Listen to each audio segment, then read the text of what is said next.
Welcome to another episode of Bringing Down the Grindhouse, a podcast where we discuss horror in media.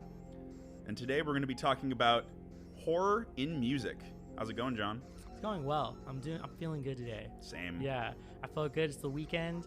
I'm all done with work. I just bought some new Magic cards. Oh yeah. So I'm feeling good. How are you doing? I'm doing pretty good. I'm really excited to do this particular episode today. This was one of the cool ones that's like an alternate for the main media that we usually cover. Mm-hmm. It's usually like television, film. This one's just gonna be the music. And after what we've looked through, we're gonna do more music ones. Oh, for sure. Oh, because there's so much content out there that has horror relations. Like, I would love to cover the John Carpenter albums that he made. He made two of them all the for voices. The movies, right? Yeah, no, not even for movies. He made albums like just of his own stuff. Shit. Okay. His own, like, it's like really atmospheric, like creepy, spacey sounding music. Okay. It's dope though. It's cool. Very like very 80s synthy type stuff. I fucking love that. It's shit. dope as shit. It's good shit. Did you watch the film It Follows? Yes, I did. Man, the music in that was fucking killer. That was so good. Very took a page out of the 80s. Yeah, Stranger Things did the same thing, kind of like with their soundtrack also. Hell yeah. I believe so we've got a few artists that we're going to cover today.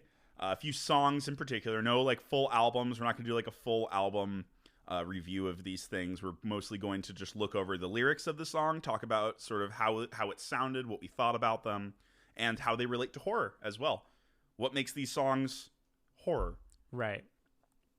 And that's in like theme, the way it's played, the sort of themes that go along with creating it, as well as lyrics. Yeah, absolutely. So I think that a good place to start, I think that the first song we wanted to start off with was Cannibal Corpse's The Pickaxe Murders, which is by a death metal band that came out in around 1989, probably a little earlier than that. They started off in Florida. They were like one of the pioneers of the death metal genre, which is a very intense music genre, to say the least.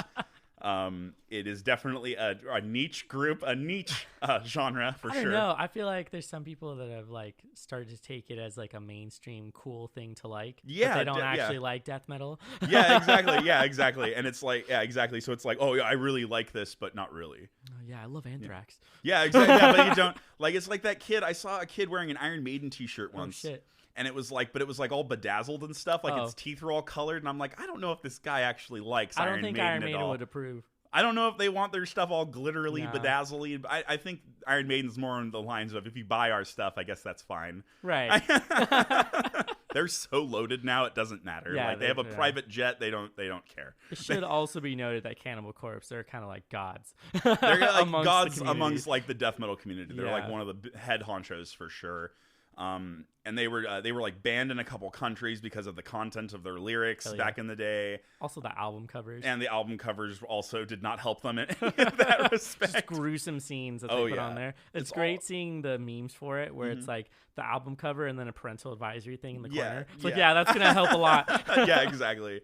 Vincent Locke does all the artwork for all their album covers and everything. I don't think they've ever strayed away from him. He's always done them. He's same artist. He's like the dedicated artist. Yeah, for all their album covers and everything. Yeah. So you'll see like a commonality in all of them. Yeah, because they're all done by Vincent. So it's pretty cool. I think he did a comic for them too. They have like a Cannibal Corpse comic. Oh shit! I own it, and I'll one day go find it. Yeah, I'll go find it. It's fun. It looks cool. All the band members are like zombified in it. He like did portraits of all of them. And it's pretty cool.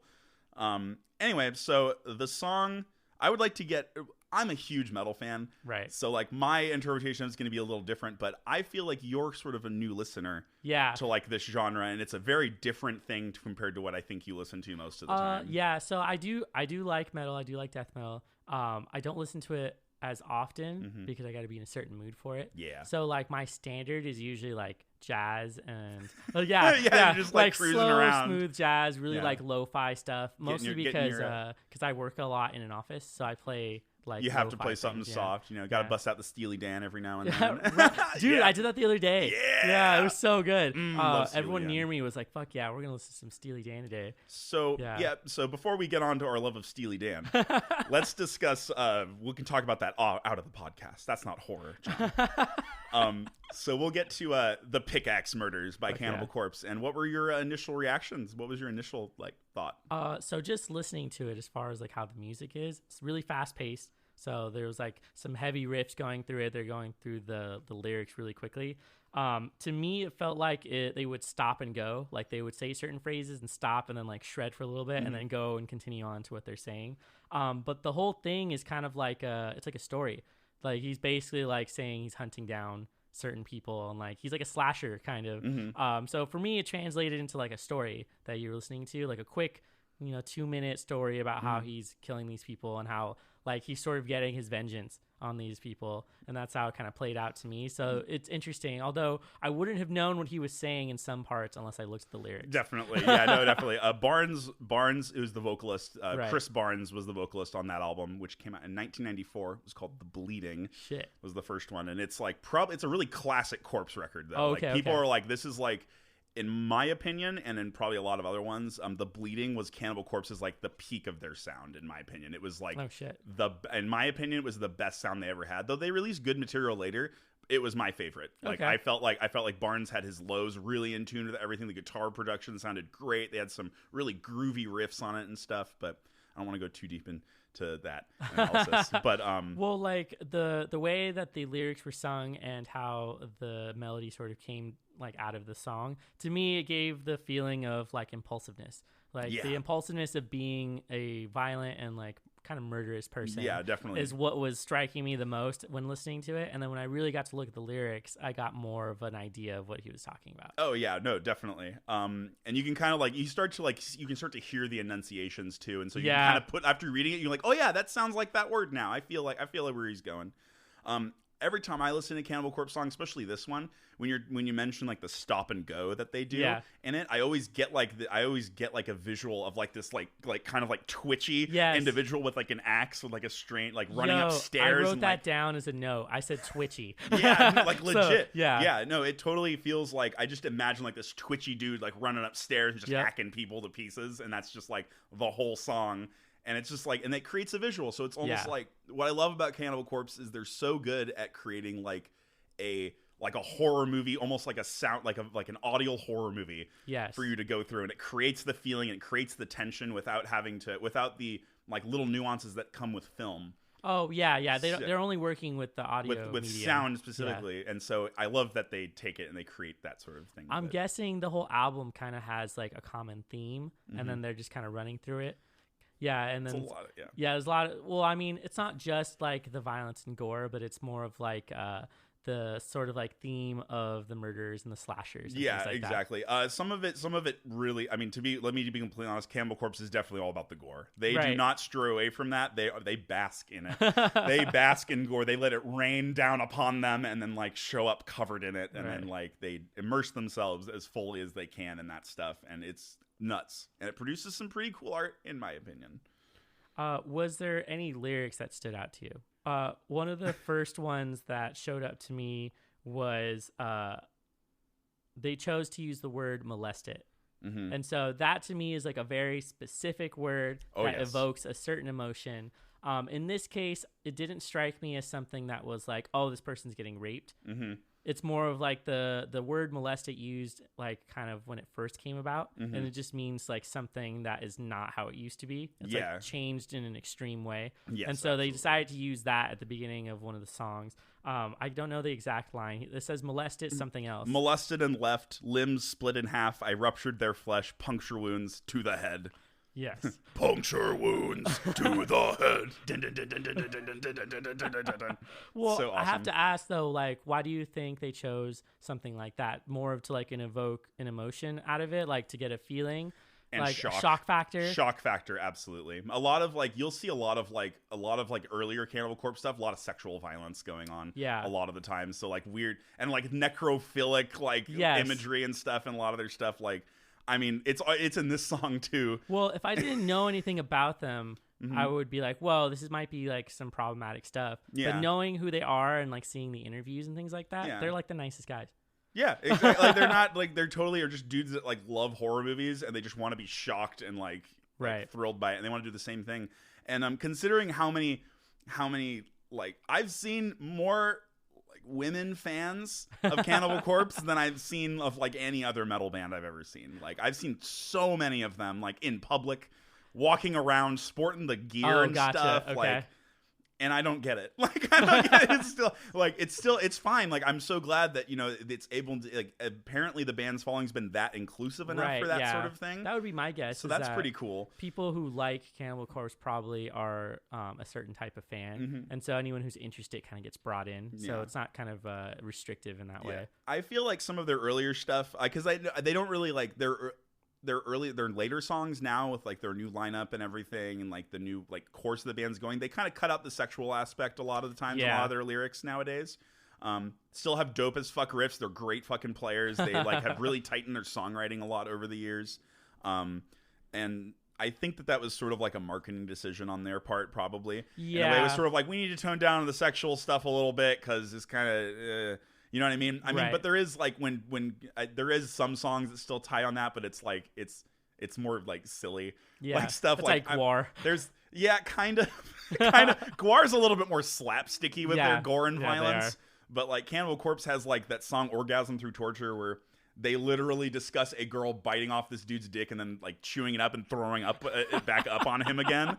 And he's just like, oh my god. See, that's kind of a reversal though. That's male genitalia mutilation. Yeah, exactly. Like, so they don't give a fuck. Yeah. They don't care who you are or anything like that. They're just like, we're gonna kill you in this song. Yeah. And I've just heard, I've seen like, oh I feel my like god, that alone would be some appeal to some women. I saw Cannibal Corpse live not too long ago, and Corpse Grinder was just like, he said some pretty awful shit on stage, but I saw a group of women just go, like, freak out about it, right? Like, oh my god. Like, this song is for the ladies. It's called Addicted to Vaginal Skin. Oh my god. And he's just like, if I don't see any of you, like, all you bitches out in the back, and he's like pointing to all the people that are standing out there, and he's just like, you better start moshing, because I'm going to murder and rape every last one of you. And like, all the girls like, wah! Freaking the fuck out. And like all the dudes freaking out, like, please murder and like rape me. Oh my like, gosh. It's just like, it's such a different like experience, and I definitely understand why it rubs elbows with the modern culture now. Right. It would rub some serious elbows and stuff like that. And it's like they do a good job of keeping themselves like very neutral on that spectrum. They don't say a lot of stupid racist shit or sexist shit at all. They just fucking play their music. Do it. You stay quiet. Yeah, like, just fucking make your art, dude. Why do you think Daft Punk is so popular? They never speak. They never speak. Fucking thing. No one cares. No one gives a fuck what they think. They just like their music. I think Corpse Grinder's biggest thing was, who's like the frontman for Cannibal Corpse now, is that he's a World of Warcraft gamer. Okay, I guess so. He like and he loves the Horde. He's like, and the undead, yeah, and just like, and fuck, he played, and it was like a meme forever. Was like Corpse Grinder fucking plays WoW. And so there you go. I feel like that's really all I have to say about Cannibal Corpse at the moment. I have to point out a few other lyrics that like kind of stood out to me. One of them was knee deep in the blood of the dead.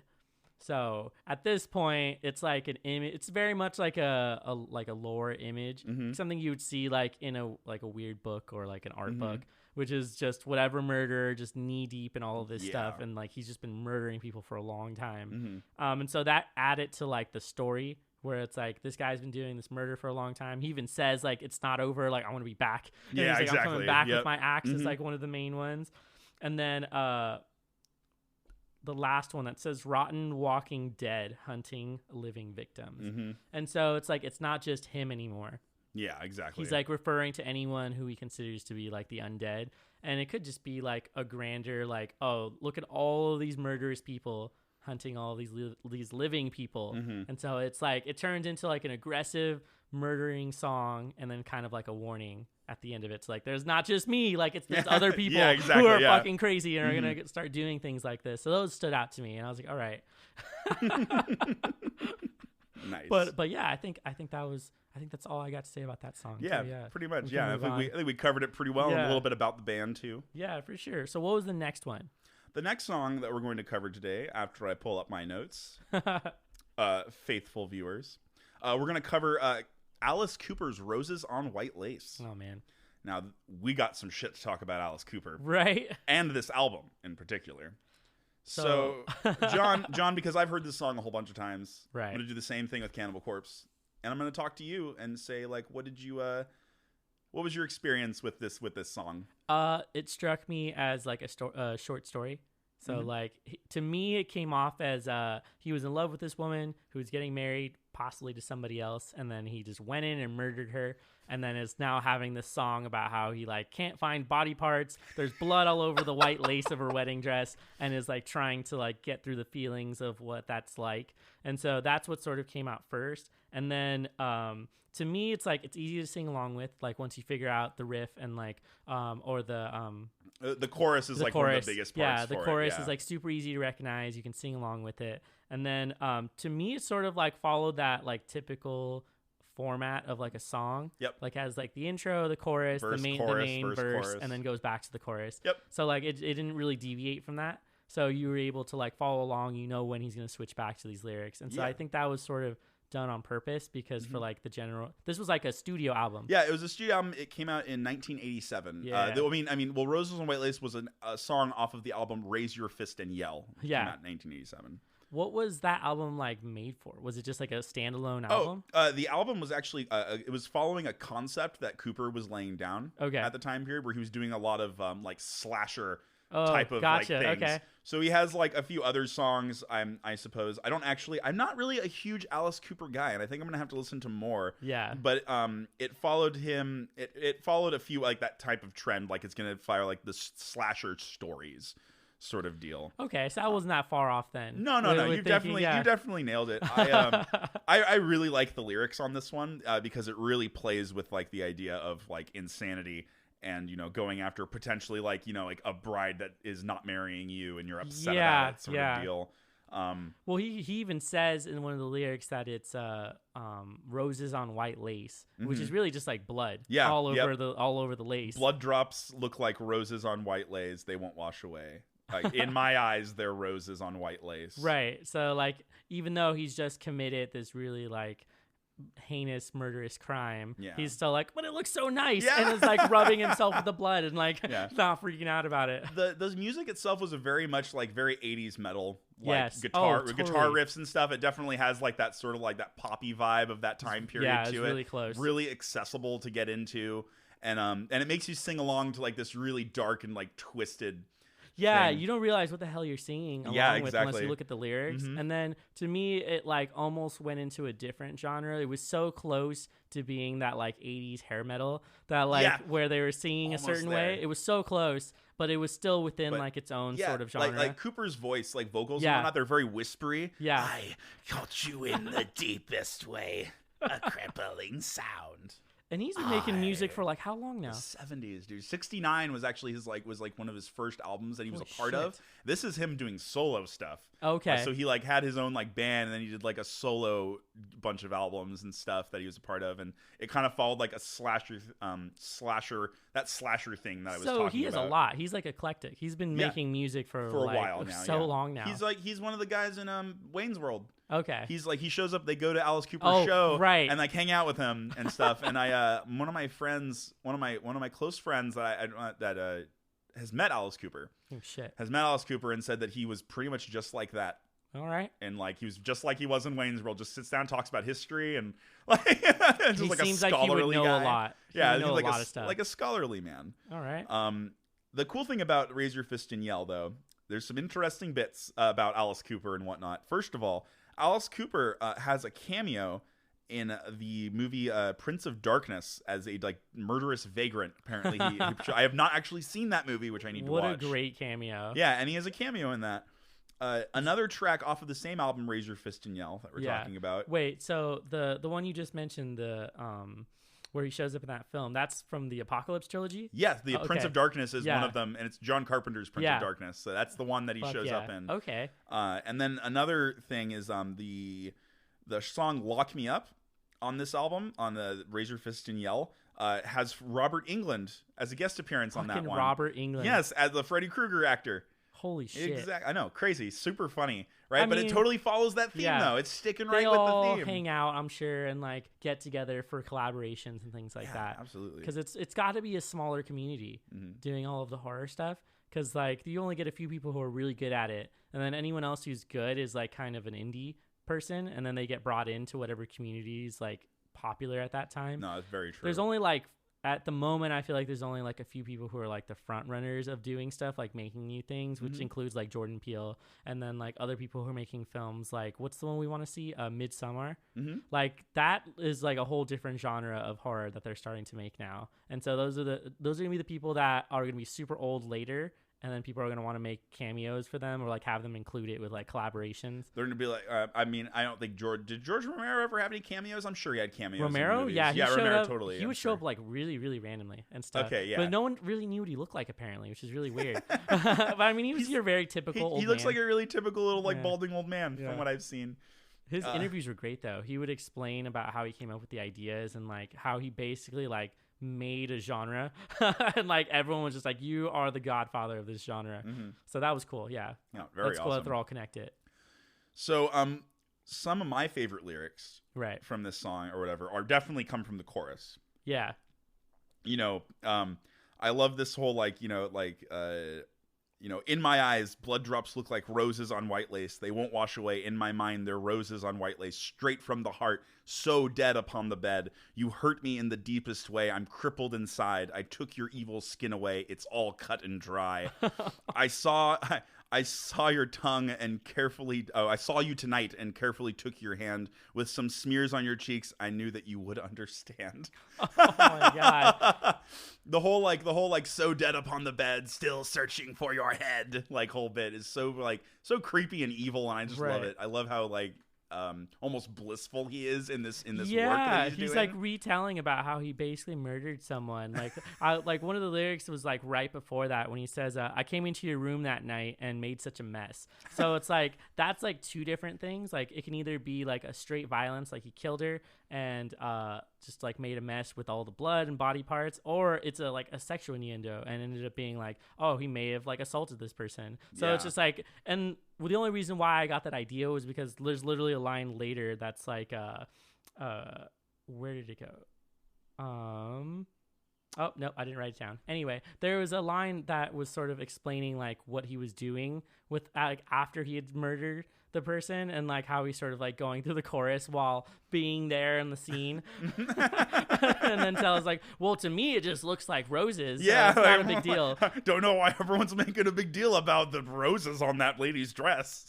Plus, lace is usually only found on very fancy things, which is like a wedding dress. Yep. Even though it doesn't really say like wedding dress specifically. Oh, he does say wedding gown. Does? He does say wedding gown. The prettiest dress I came into your. Yeah, I'm pretty sure he says I saw you in your wedding gown.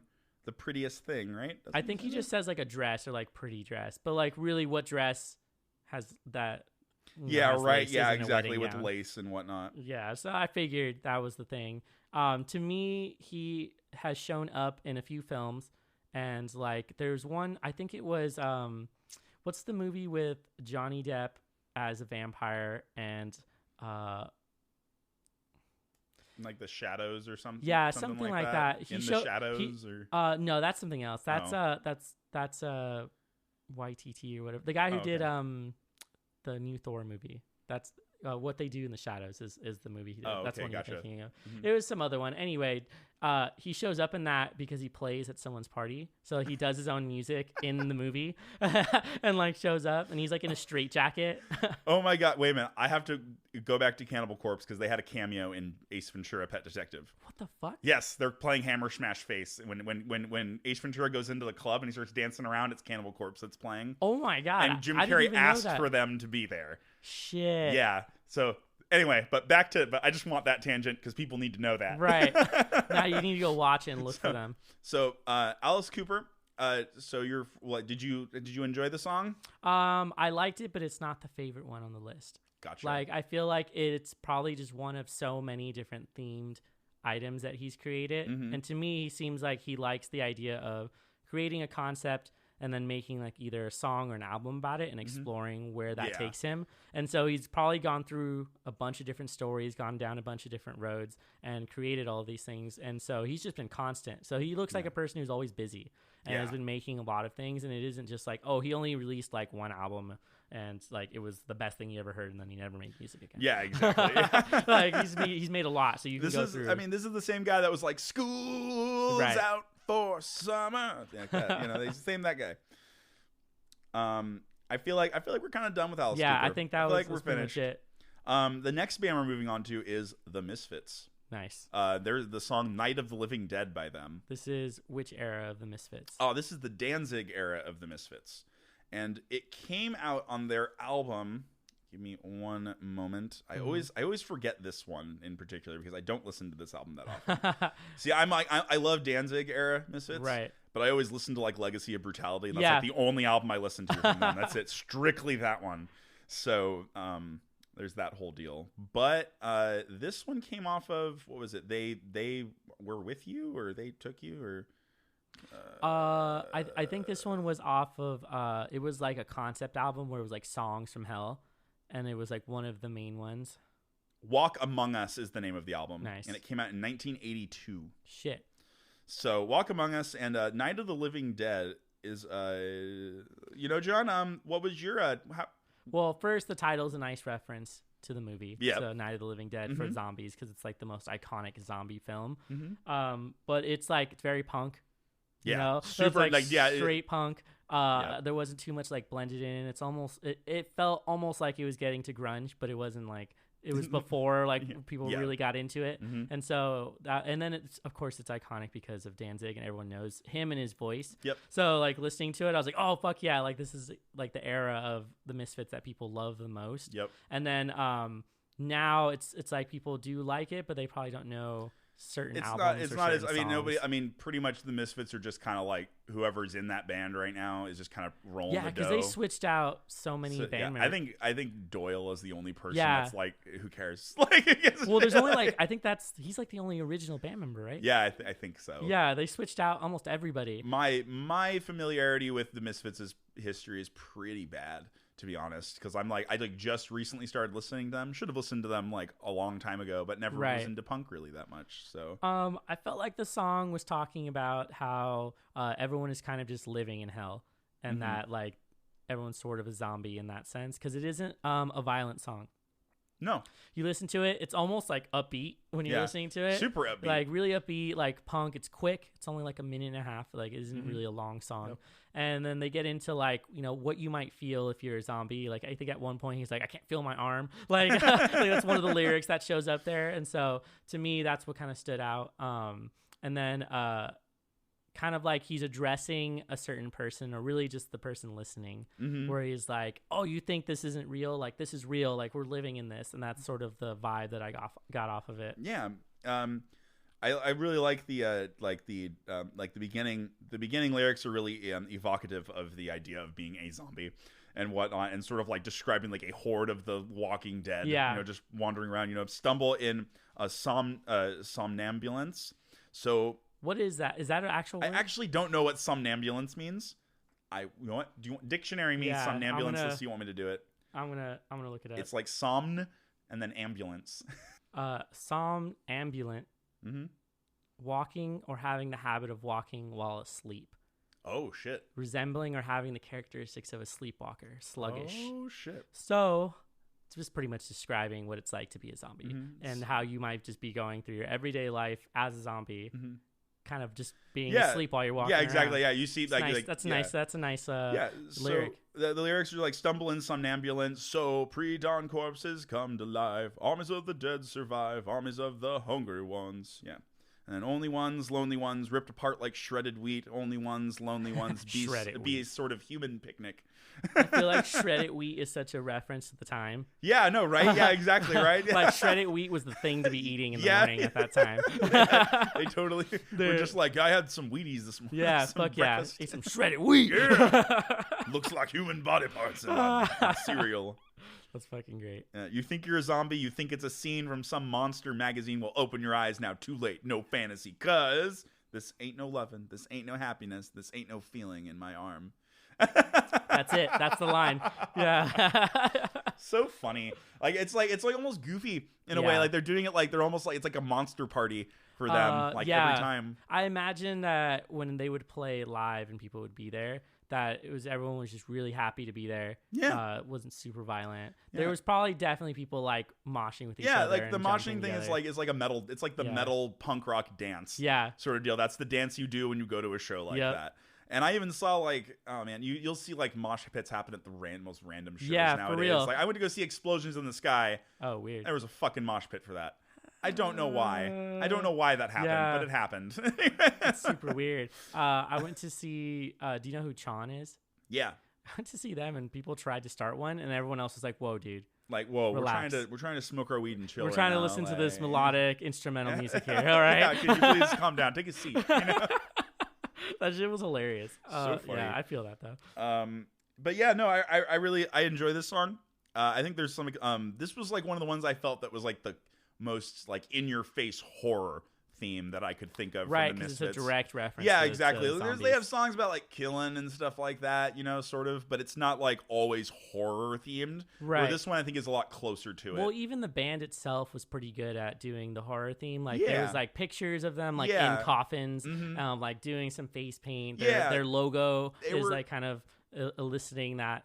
They started like the horror punk, like horror rock sort of thing. They were like the originals. Like there was nobody. The Misfits were their own thing at the time. Yeah, no one was doing this. Yeah, nobody other. Yeah, exactly. So that's why they're special, and that's why they inspired so many other like genres and whatnot. Like on the next time we talk, I'd love to bring up like Necromantics, and other bands like that. It's that like also Psychobilly. Yeah, exactly. that like flirt with horror a lot in their stuff, and I love that. I love all that stuff. We'll listen to like a Buckethead song. No, Are there any horror Buckethead songs? There might be. There might be. Oh shit, we'll have to see. We'll have to find the creepiest Buckethead song. I love that dude really performs with a bucket on his head. Yeah, he does. Yeah, Buckethead does do that. That is true. It's fucking great. He's also just really talented too. He's crazy talented. Crazy good guitarist. But anyway, Buckethead is not part of right. Horror. He does not have any place in horror right now. So I think we're over talking about the Misfits. That was pretty much it for the Misfits. So what's the next? The next one we've got like a double. Yeah, two from the same thing. And John, you chose Nightmare Before Christmas, Jack's Lament, that song, and you also chose This Is Halloween. Yeah, the intro basically. Yes, basically. So I chose these because everyone knows what the Nightmare Before Christmas is, and it's been a long-standing like stop motion animation film. For Halloween, it gets to be played for like the rest of the year basically because it's both Halloween and Christmas. So like you'll basically see it in October, like early like August on TV, all the way through to the new year because people love watching it. And so I chose the intro because it's so memorable. And like you can go to like the park, you can go to Disneyland and go into the Haunted Mansion and they play some of these songs in there. So it's like they've definitely, and they'll change out the whole theme of it for like Nightmare Before Christmas. But I chose these songs specifically because of the way that they built the lyrics. So the intro is really memorable, but it tells the story of like different types of monsters that you're going to encounter. So like there's the one that's like under the stairs, there's like witches, there's vampires, there's werewolves. And so it goes through all of the classic like mythology of horror, like classic horror movie monsters. So that's why I liked it a lot. Yeah, no, definitely the song This Is Halloween is definitely an homage to all of like classic horror monsters, every single one of them. You know, like I love the lyrics in this one too. I recently rewatched A Nightmare Before Christmas after not seeing it since I was very young. Since you're super so small. Yeah, so when you watch it when you're an adult, there's so much creative like language used, and there's so much packed in there that like kids will miss, but they'll be enamored by the colors and whatnot. Right. However, the lyrics won't touch them nearly as deeply, I don't think, as much as they will adults. Because my whole deal is just, you know, oh my gosh, it's really good. It's really, really well done. I love the lyrics in this one. There's so many good lines. I don't even know what to take from. Like I honestly don't. It's also good to note that these were both written by Danny Elfman. Yes. And I believe he performs the vocals for Jack. I'm not sure if he does. I believe we'd have to confirm it. I will confirm with Google, my friend. I chose the intro and Jack's Lament, but I chose the intro because of that sort of overview that they give you when you go into the film. So it's to me the whole movie plays out kind of like a play. So it's very dramatic in where it has an intro, it has the interludes, it has like things you would expect of a stage play. And so the intro is very much a setup and an intro to the world that they live in and sort of what are they doing. And so they're celebrating Halloween, and it's like they do it every year, and then they spend the rest of the 365 days preparing for Halloween. Like the day after, they're like, it's only 364 days. So, yes, exactly, till Halloween. Right. Till the next Halloween. Yeah, right. Yeah, exactly. They're just always waiting for that full year circle. But so in the movie, in the movie and on the soundtrack. Right. Chris Sarandon is the voice of Jack Skellington. Okay. Danny Elfman is the singer. Got it. So okay. he sings and wrote the music, Wow. the music for these. And that's just ridiculously impressive. A lot of the music on this album is written by Danny Elfman too. And if you don't know who Danny Elfman is, he was in Oingo Boingo. Yep. He's been in a ridiculous amount of stuff that I can't remember. He's composed a lot of music. Yeah, for he's film. this guy is a professional composer. This guy like does nothing but fucking make music all the time. He's like one of those people in media that has like their own signature on things. Mm-hmm. So like you know like Danny Elfman's music, you know like Hans Zimmerman, the guy who did Pirates of the Caribbean, Mm-hmm. like you know John Carpenter from like the slasher films. So Yeah. like you'll know it's his music when it starts playing. Mostly because he always combines with certain like directors. So he loved being with Tim Burton. Yeah. Like that's like one of his favorite people to make media with. And so he's shown up in that. I feel like he did the music for, I think it was Batman and Robin. Yes, Yeah. yes, that is also, yep. I will also say Elfman is really particular because he's very theatrical in performance. He's really expressive. There's not a lot of, he's perfect for like musical theater and stuff like that. Oh, yeah, like, he's for sure. perfect for it. Well, that's what Nightmare Before Christmas is. It's like it's a musical, and Yeah, it's very much absolutely. like people could perform this on the stage, and it'd be a fine translation. Oh yeah, no, they were doing live orchestrations hell yeah. of it and stuff that were performing not too long ago. Oh, that's cool. And I believe Danny Elfman did go there and performed like his Jack Skellington bits and Yes. whatnot, which are just glorious on their own. I chose Jack's Lament because of how much it sounded like a stage play. Yes. Like even just the way they set up the cemetery that he walks into, it looks like a set. So like you have just like the backdrop, which is the moon and like the stars and things like that, and then just like regular stuff in front of him, and then the foreground, and that's it. It looks like people just kind of roll things on in front of him, and then he walks in and does his whole song. I love how sort of like gothic the entire like theme is for that whole one. It's like the moon in the background, the stars like you're talking about, and just how it's shot. And I mean, this has probably been said for years and years already about how amazing all the scenes of this movie are. Everyone's already seen this movie, but it's great, and I love all of the just like the little nuances that he comes in, and it really shows like a cascade of different emotions that he's going through during this entire. Well, he starts the song feeling like kind of over it, like he doesn't really want to be. Yeah, his whole. I mean, from what I gathered from the song, was essentially like it's basically like an idea of being kind of over what you're really into and needing to find something new to reinvigorate your life again. Yes. And that's the entire point of this song. Yeah. In this case, he's tired of being the Pumpkin King and like scaring people every year. He kind of wants to do something different. But he also sort of like, he literally laments that he is good at it. Yeah. And that he can't really just give up. And so he has to like find some sort of inspiration. He's like it's a lot of like celebrities, and it's like a celebrity sort of like thing where, you know what I mean, where he's sort of stuck in a role that he cannot leave because people will like their opinion of him will change, and he'll lose he'll lose all of the influence that he has. Which in the film it does sort of happen that way. Yeah. He like he gets so interested in Christmas that everyone is like, what is he doing? He's crazy. Like he's not doing what he's supposed to be doing. Something's up with Jack. Yeah, there's literally a song about it. Yeah. Or that's like the intro to like another song. Yeah, exactly. Yeah. Yep. Oh man, good movie. That's a good movie. Good music too. It's definitely a soundtrack you can just listen to all the way through. Specifically about the song, what I liked was his delivery for certain lyrics. And he'll like pause, he'll extend out how long he says a certain word, he'll like deepen his voice for certain parts of the song, while also getting like certain parts of it are meant to like sort of scare you a bit, where he even says that he's a master of fright, and like he goes through all of it. So like that's one of the main lines for it. I'm the master of fright and a demon of light, and I'll scare you right out of your parts. You know? Yeah. To a guy in Kentucky, I'm Mr. Unlucky, and I'm known throughout England and France. You know. He even mentions pulling off his head to recite Shakespearean. Oh yeah, no, and then he does actually pull Yeah. out his head. Yeah, exactly. It's so like that's what we're talking about. Like Danny Elfman is so expressive that he delivers these lines perfectly to like really give you like it's a great intro to the character of who Jack Skellington is. Yeah, because it's pretty early in the film. Yeah, it's like right it's one after, of the first ones. Actually, I think it's right after the intro. I think these are back to back. Yep, pretty much. Yeah, I think it's the This Is Halloween song, and they have a little bit of a of an intro, and then he walks off into the cemetery, and then this song comes on. Yeah, so definitely. yeah, so they're actually, I didn't realize they were right next to each other. So yeah, by accident I chose those. Yeah, the only other one I thought was good was the one you mentioned before with the 3 kids. Yes. Locke, Jacques, and Beryl. Yeah, exactly. Those 3 children. Catch up the Santa Claus, beat him with a stick. Just these like demonic children. Wake him up at supper time and see if he's sick. I love that. I don't even think that's actually the lyric, but it's something like that. It's just so funny. Like they say to like bury him for like 90 years. Bury him for 90 years and then like dig alive. him up. See if he's asleep. Yeah. There's some good shit.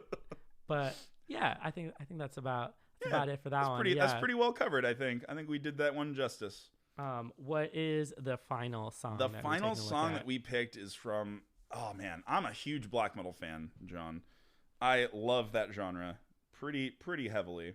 And the last song we're doing is by a little band from Sweden called Dissection, and their song "Where Dead Angels Lie." Oh shit.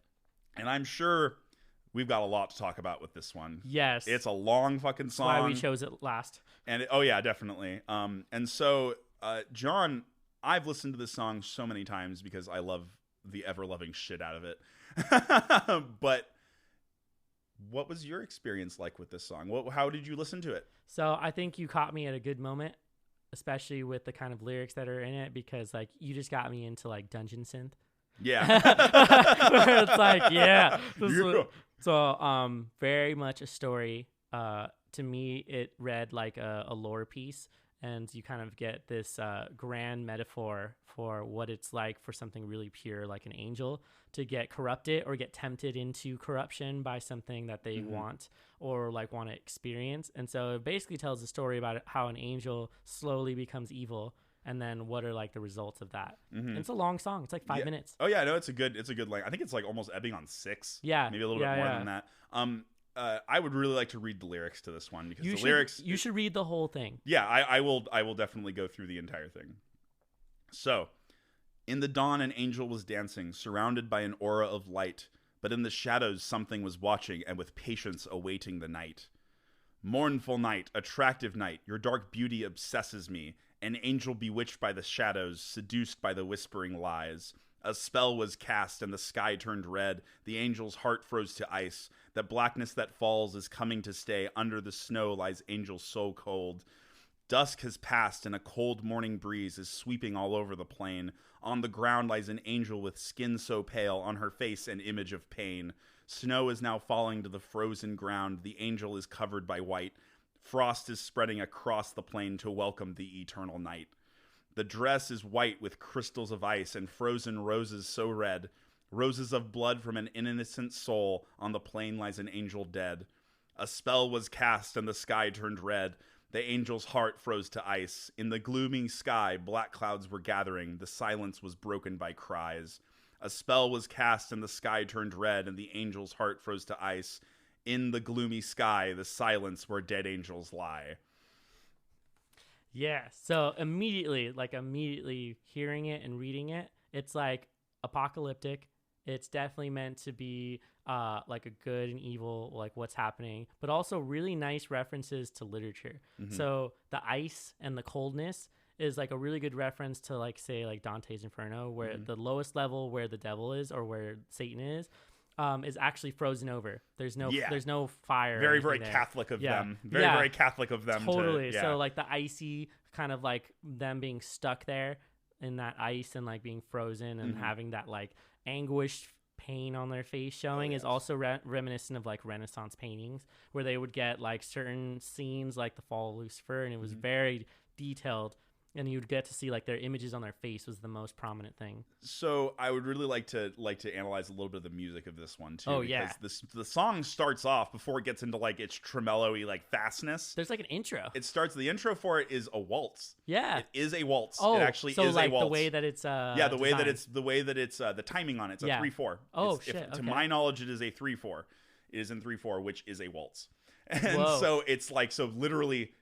they make a dancing song in the beginning, and the Dawn and Angel is dancing after like they kick it off. And then so pretty much when it gets corrupted is when they change up the music. When it gets into the metal. Yeah, exactly. Oh fuck, that's cool. Yeah, and it's so like it's such a brilliant track. Like the solos are super like man, it's just a beautiful song. Like the song itself is just wonderfully crafted. It was released in 1995. Shit. On an album called Storm of the Light's Bane. Storm of the Light's Bane. Yeah. Oh I know. God. How can you be more metal than that? Like, none of our album covers have been as cool as that one. Holy shit. Great, fantastic album, too. If you haven't, like, listened to it, great stuff. Dissection has a bit of a history. The guy that made this was John Noldveit. Noldveit, I believe is his last name. Swedish? Yeah, he's a Swedish guy. He was convicted of accessory to murder of a man in a Swedish park, of a gay man in a Swedish park. Wow. And he did 10 years for it.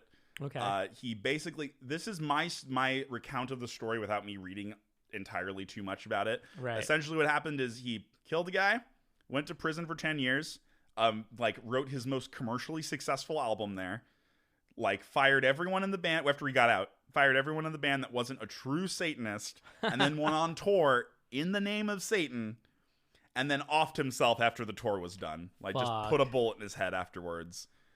And it's just like wow. I'm just blown away. So how much music did he make then? A few albums. There's big 3 or 4, I think, something like that. He didn't, not a huge amount. Not a huge amount, but I feel like it was quality over quantity with that guy. And he wrote this himself? Yes. Okay. All of it. So, as far as I know, he wrote every piece of this wow. of the music and whatnot. As far as I know, yes. Especially for Rain Chaos, I think was the name of the last album that he did was Rain Chaos, and that was all him, entirely him.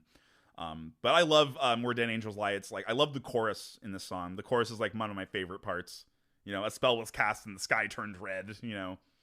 And oh my gosh, that is totally a reference to just what would happen to when the sun gets blotted out, what is the color that remains, and then the silence that sort of gets broken is also a really good reference to how once everyone dies or an angel falls or something like that, it's going to be very quiet, and then something is going to break that. And in the song, it's literally the metal music coming in and breaking that walls. Yeah. And then in the lyrics, it's going to be what they're describing that happens to the angel, which is basically they get killed. They die. Essentially. Yeah, they get die corrupted. from the corruption. Yep, they die from the corruption, and they fall, and then that's really dramatic. That's got to be one of the most dramatic scenes that you can include in anything, really, because it always goes back to the original fall of Satan and Lucifer and how he was basically expelled. Yeah, and the idea that just he's good pure, art. and then something corrupts this poor pure individual and whatnot. And I mean, it's and this is a story a story and a theme that goes back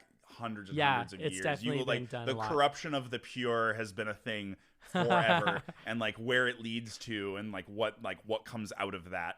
And you know what I mean? And it depends on how nuanced you want to be when it comes to it. It really depends. Good songwriting. Yeah, fantastic songwriting. Great lyricism, great music, musicality. And it fits well with the way that they were playing. Yeah, exactly. It didn't seem like they were playing and then someone's talking over it. It's it fit in with what they were doing. It felt very thoughtful. Yeah. All the riffs and everything had their place, and it was all perfectly set up. Yeah. They must have practiced that crazy. And did a couple of takes of it. I'm sure, man. There's one. He does one song where he talks about Mahakali. I think he talks about an Indian Indian demon slayer god or she. I think she's one of the evil gods actually. I think from Hindu mythology. I don't know enough about. I'm not sure, but I know Mahakali is one of his songs that one of Dissection songs that happened, and I thought that was pretty cool. Breaking spreading yourself out a little bit. Yeah. So I feel are we at our final thoughts? Yeah. Now. Yep. Yeah. All right, my friend. So John, what did you think? What did you think? How did you feel about these songs themselves? It's a nice spread of not exactly the same genre, but as far as what they were making you feel when you're listening to it, musical style. There's a differences in those. The media that it came from, one of them is straight from a movie. The other ones are the popularity for the bands is like really high to like kind of almost obscure in some senses. Yeah. Unless you're really into like the metal scene. Yeah, and you know exactly. what it is. So like I wouldn't be able to put together the list like this. That's why I asked you to do it. Yeah. because you know a lot more about it. But it's really good stuff, and it's meant to kind of explain more about what they do in their concept work. And this is why like people love them so much, because they aren't just making music that's nonsense. Yeah, they're like, they have a point. They have a point. They have something they're trying to express all the time. Yeah, they're always trying to tell you something through it. And it's not like a nonsensical like what Gwar does, where their shit is just fun and weird. Yeah, exactly. I mean, Gwar lyrics in themselves have their own sort of like caveat and like well, caveat isn't the right word, but they have their own sort of like creativeness with them. Right. Like if you go read some like old Dave Brockie stuff, he has some hilarious stuff that he's made. It's so and it's weird. really creative. It's good and creative. I love like their song Jaeger Monster. Yeah. Where he's just like, drive your truck until it spins into a bus full of retarded kids. It's like you're like the cops don't come, you get away. You'll live to drink another day. Dun dun. Hooray! This also reminds me of like, what is that one specific type of metal? It's like basically just pirates. And you're talking about like the pirate metal genre, like Ailstorm. Ailstorm is like the only pirate specific. Band. There's Running Wild is the other one. Yeah, that does piratey theme stuff. I haven't seen too many of them. I got I got into pirate metal when it was kind of like a vague. Yeah. Like when it was like just starting out, and it still is, in my opinion, it's sort of it didn't catch on. People weren't really like clinging to it. It's fun. I saw Ailstorm live. Their lead singer poked his head into our van once, like a long time ago. It was pretty great, and he's like, "Take me with you." Oh my god, it was so funny. We almost did. We almost like, we're getting in the car. We're gonna take you. Yeah, fuck away. Yeah. Let's go on a party. But no, that didn't happen. But I felt it was sort of it was a novelty sort of thing. Like the pirate metal thing was like novelty. Oh yeah, for me, totally. sort of is definitely how I felt about it. And so I kind of I got into it for a bit. I'm like, okay, I'm really like, I really like, because you can only do the pirate sort of thing so long until it gets like old. Yeah. Which is not the case for folk metal. No, apparently. Folk metal I can still fucking get into. Like there's That's nothing fair. like hearing a bunch of Celtic songs with like the back bass of like distorted guitars and whatnot, and all of that together can just be fantastic sounding. What was your favorite song of these selections? My favorite, if it's not like Jack's Lament, which is my choice, but it's like if it's not that one, I think the Misfits song was my favorite. Very cool. Just because you sort of get like a whole vibe for how it is to be like listen to the song. I could easily imagine like being somewhere like in a group of people listening to it and everyone's just having a good time. Yeah, exactly. And so for that was like the easier ones that I think were like my favorites. But as far as like lyrics go, the last one is my favorite. Where Dead Angels Lie man, is that's, pretty that's good. That's good writing, and it's really good references, a lot of analogies and metaphors. It isn't just like empty metaphors either. Like they're definitely like themed to what their music was like and the sort of message they're trying to give off. I feel like the metalhead in me is definitely going for, I think Dissections was probably this group was definitely my favorite one. But I do really like Nightmare Before Christmas songs as well. They're just really well composed and really well written, and it's just like they're like second. Yeah. Because I'm like kind of being an elitist metalhead about it and just being like, nah, Dissection's gonna be up on top because it's just so goddamn, just so evocative, and I just love the song, the spread of type of music that they have in that one. Yeah. They really like do a good like clean one. Whereas like that's why I would put that like just slightly above. Because Nightmare Before Christmas definitely stays in like the classical realm. It's classical, theatrical, and they stay right there. Whereas I think Dissection branches out just a little bit more. Just a little bit. Not much more, but a little bit. Right. And that's cool with me. And then the rest of it is all just sort of like more horror stuff. I like all the songs themselves, but they're not my favorites. Yeah. Well, the only other question I had was, this is a good list of music. Do you have like one or two other artists you would recommend that's that like, do like that's horror? Like the very not necessarily horror but metal that's similar to these that people might enjoy?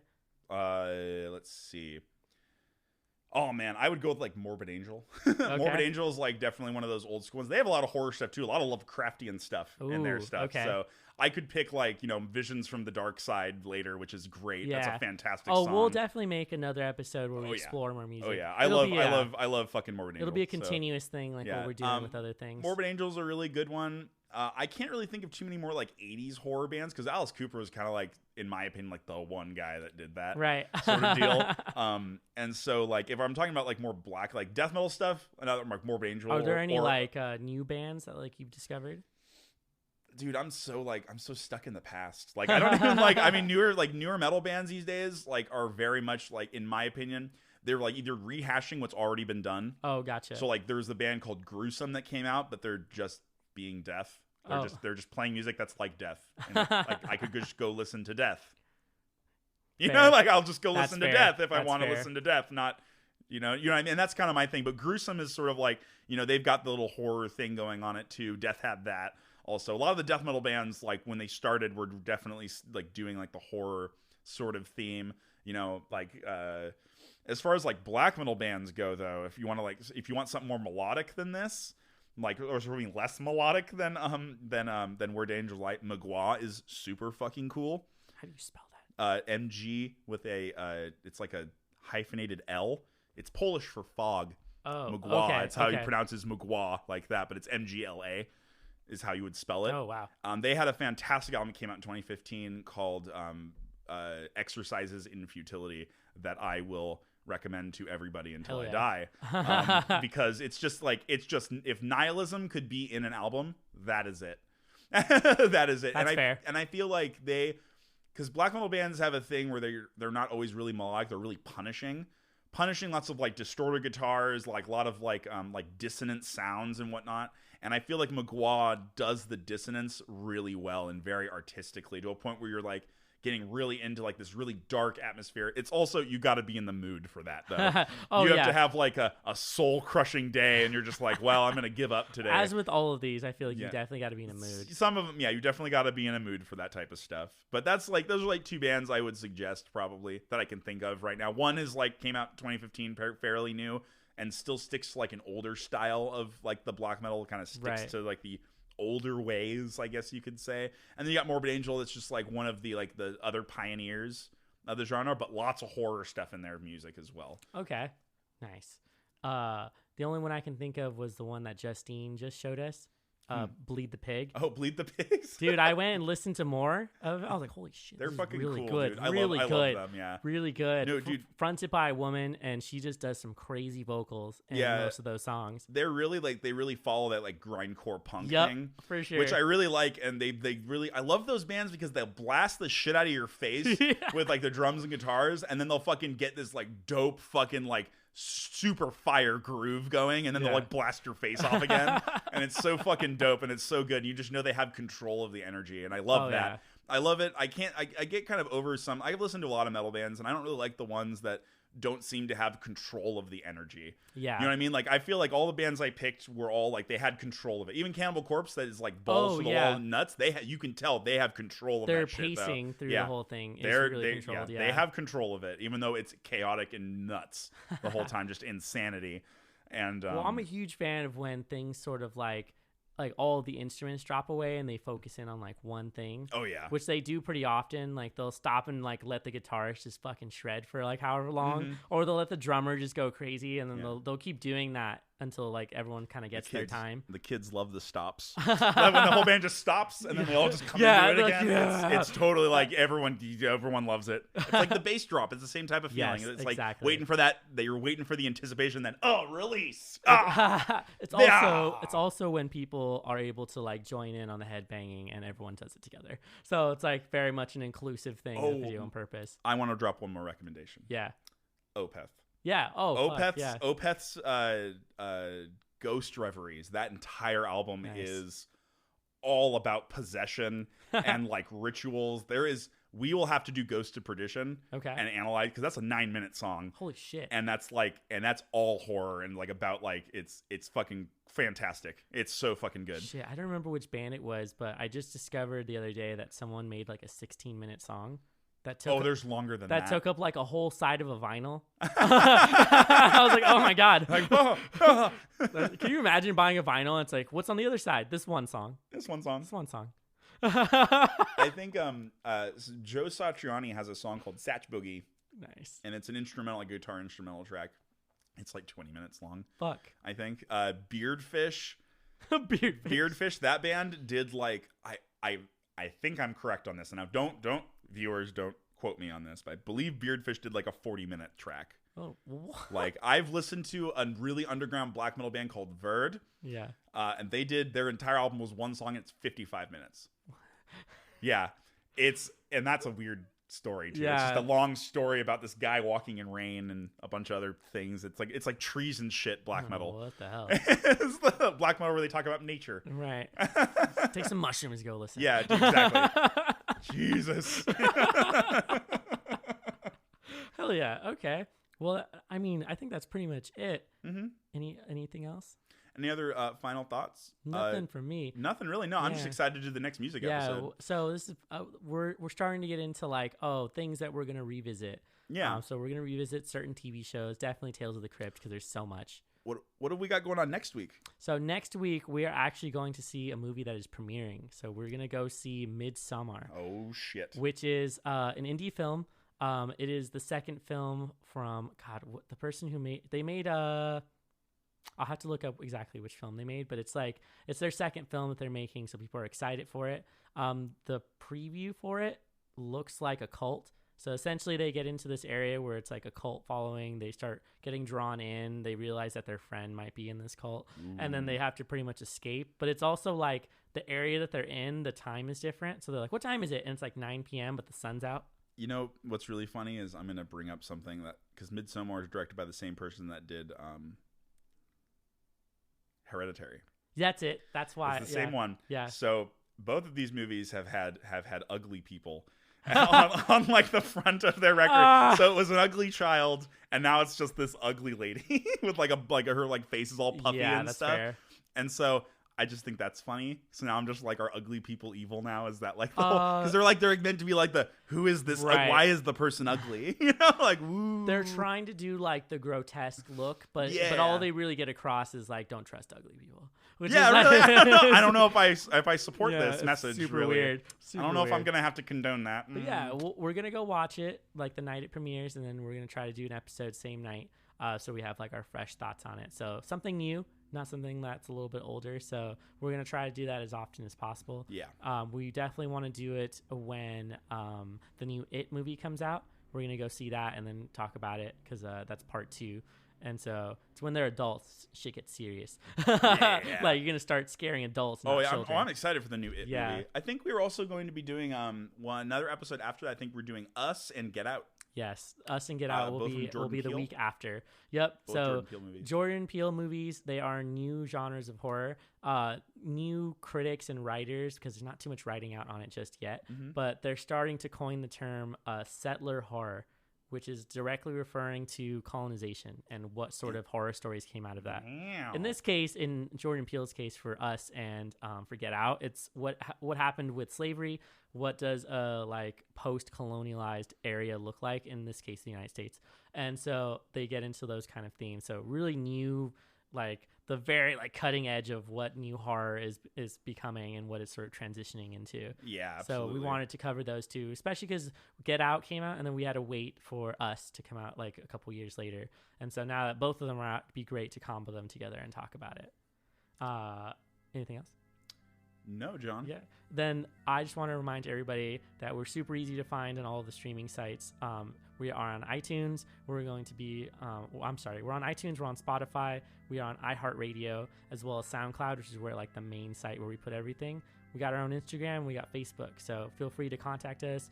Leave comments, critiques. You're wrong about this. Fix it. Yeah. Tell us we're wrong. Or like you forgot something, or you should mention this. Even show ideas, because our schedule only goes so far. And so we get a good idea, we'll add it onto the schedule and make a combo out of it. So we're always interested to kind of get that feedback, especially because we're so new and we're starting to grow a little more. So it's been really cool. Thanks for coming to talk about all of these songs. And I hope everyone has a good night. Yeah.